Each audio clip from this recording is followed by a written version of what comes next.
Salut les histoculino-curieux, merci à tous de me suivre dans cette aventure et de m'encourager avec vos retours.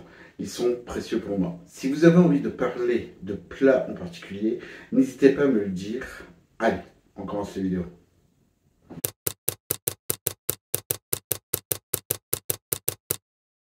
J'espère que vous allez bien et que vous avez faim. On démarre cette troisième vidéo avec un plat bien copieux, le hachis parmentier.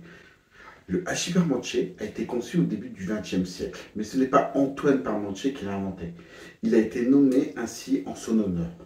Antoine Parmentier était un pharmacien, agronome et nutritionniste français.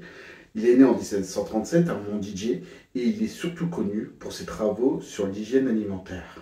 Son lien étroit avec la pomme de terre est le plus marquant. L'histoire commence pendant la guerre de 7 ans en Prusse, où Antoine était prisonnier et découvrit la bouillie de pommes de terre. Il reconnut immédiatement les vertus nutritives du tubercule. À l'époque, la pomme de terre n'avait pas une bonne réputation. Une partie du pays, notre France, l'a rejetée et elle était même interdite de culture par le Parlement de Paris en 1748.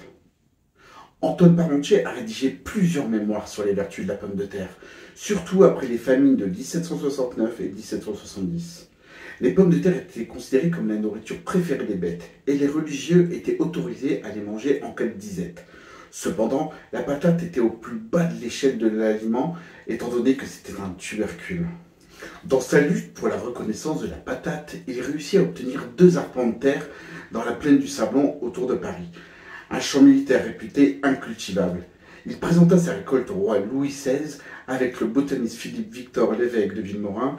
Il fut tout de suite adopté par le monarque déclarant « La France vous remerciera un jour d'avoir trouvé le pain des pauvres ». Pour protéger ses cultures, mais aussi pour la faire connaître, il fit garder sa récolte le jour par des hommes, mais le soir, personne. Aux yeux du peuple, cela fit de la pomme de terre un mets de choix, et ces derniers étaient régulièrement volés par la population voisine pour être consommés, étant vite adoptés.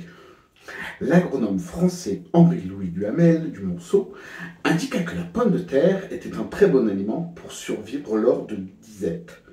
Parmentier a surtout permis de redorer le blason de la pomme de terre en lui retirant l'image d'un aliment de pauvre, permettant aussi à la patate de se retrouver dans toutes les assiettes. La pomme de terre est originaire de la cordillère des Andes. Depuis plus de 8000 ans, elle est cultivée par les hommes. Et elle a été introduite en Europe au XVIe siècle avec la découverte de l'Amérique par les conquistadors espagnols. Elle fait partie de la famille des solanacées, comme la tomate.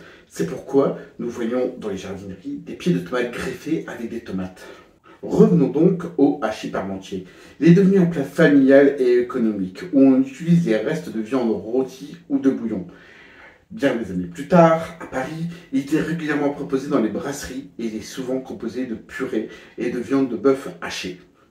Ce plat existe un peu partout dans le monde. Par exemple, au Québec, il est nommé pâté chinois. Il est présenté avec du maïs en plus.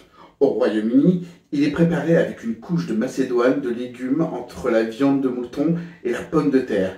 Il est appelé shepherd pea. Un dernier exemple, au Brésil, la pomme de terre peut être remplacée par du manioc.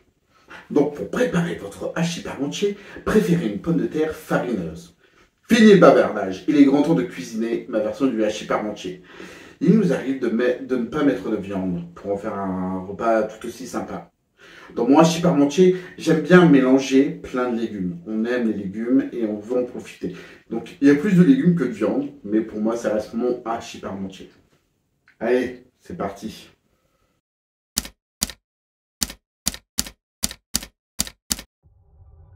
Allez, c'est parti.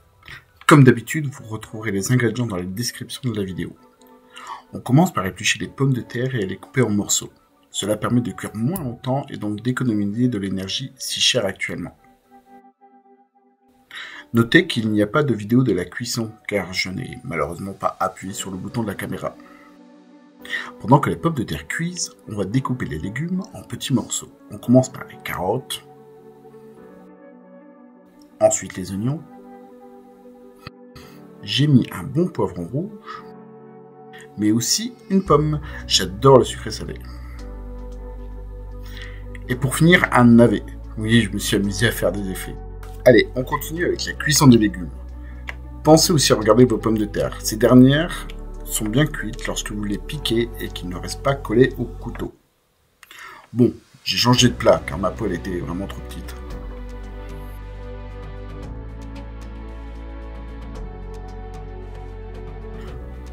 N'oubliez pas de mettre les épices de votre choix. Je rajoute également une purée de tomates. Je préfère les légumes de saison, mais pour la vidéo, je me suis permis ce petit écart. Voilà, les légumes sont cuits. Passons maintenant au hachis. Rien de bien extraordinaire, sauf que pour la vidéo, le beurre a cuit un peu trop vite. J'ai dû rajouter un chouïa d'huile pour que ça ne crame pas.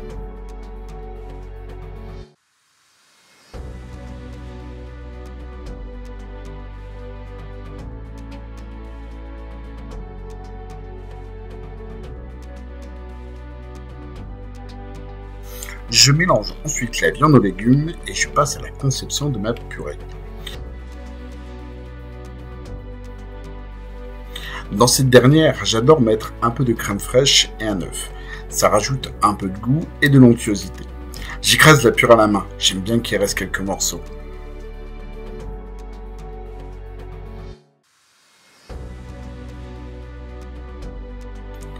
Allez, il n'y a plus qu'à le mettre dans le plat. D'abord les légumes et la viande, et la purée.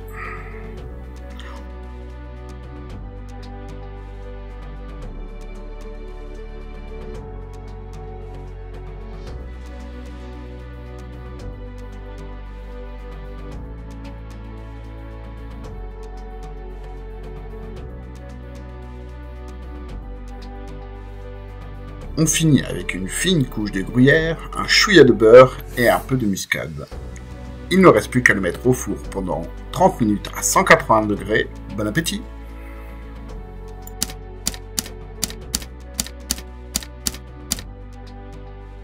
Et voilà, votre hachis parmentier est prêt. J'espère que vous allez vous régaler. Mais avant, n'hésitez pas à lâcher un petit pouce bleu et à vous abonner à ma chaîne. Je vous dis à bientôt dans les fourneaux. Je vous dis à bientôt dans les fourneaux. Je vous dis à bientôt au fourneau et pas dans les fourneaux.